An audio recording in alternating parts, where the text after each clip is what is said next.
Hi, and welcome to Moto Mouth. I'm Moshe Levy. And today we're going to be talking about some of the responses that came in from my video yesterday about riding during the COVID-19 pandemic.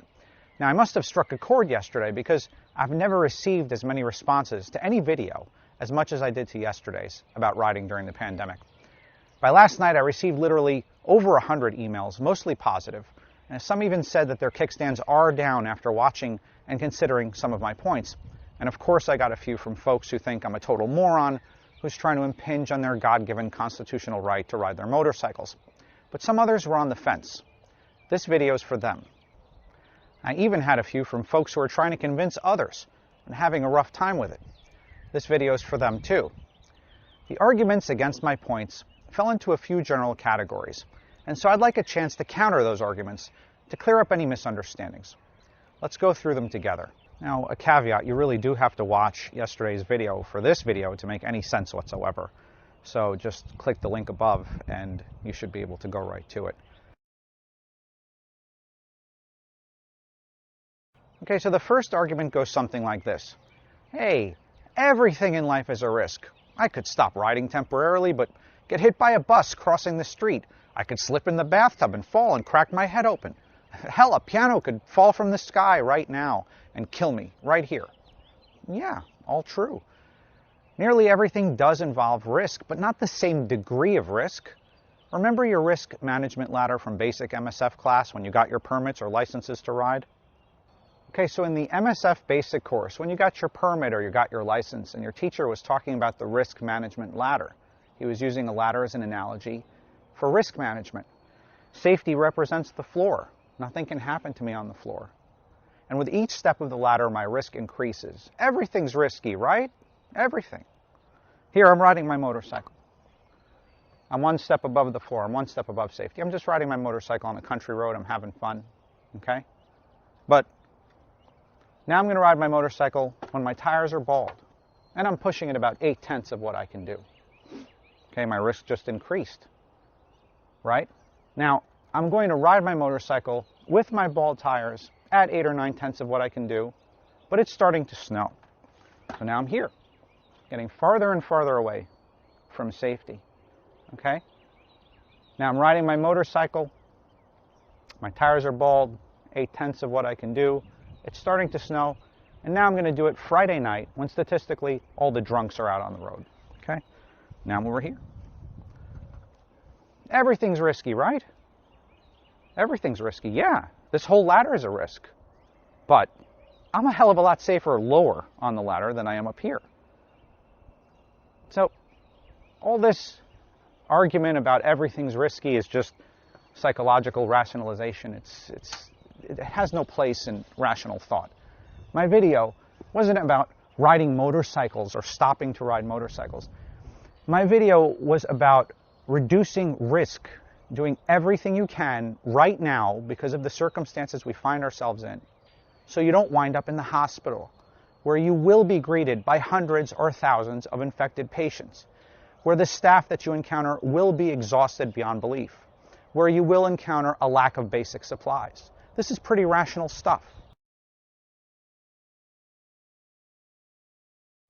Then comes the argument that goes something like, well, in my situation, all I have is a motorcycle and I have to ride it. So what do you say to that? I say that my theme is to reduce risk as much as possible right now. If you have to ride, do it. Be extra cautious. Most of us have cars, but not everyone. I can't really address everyone's individual idiosyncrasies. In general, right now, try to avoid risk. It's a great time to cut back on rock climbing and jumping out of aircraft and freebasing cocaine, whatever else you do for fun. Now is a good time to reevaluate if landing in the hospital is wise.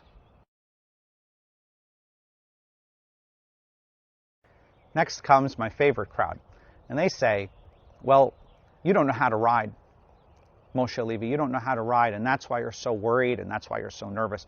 When I ride, I know what I'm doing. I'm not looking to wind up in the hospital. I'm extra careful. Let me ask you this. Have you ever met a rider that wound up in the hospital, and when asked what happened, the guy says he intended to be there?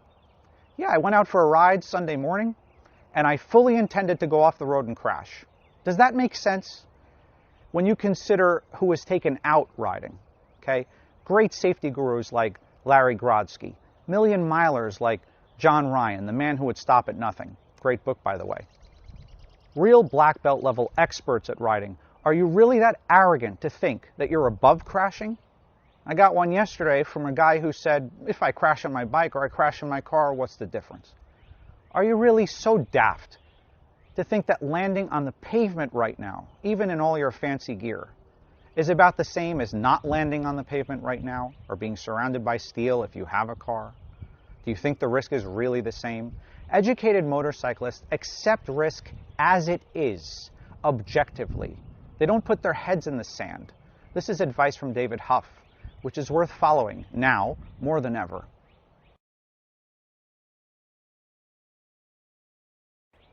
Everything I'm saying here can be argued in both altruistic or rationally selfish terms. Okay? Altruistic in the sense that by reducing your risk today, you potentially free up a bed for someone who desperately needs it, somebody in terrible shape, and you reduce the burden on a healthcare system which, around here, is at its breaking point. Okay? Rationally selfish because nobody in their right mind would want to be in the hospital right now. Nobody rational would want to be surrounded by highly infected patients. Nobody rational wants to be treated by overworked and exhausted medical staff. Nobody rational wants to suffer through treatment without basic supplies.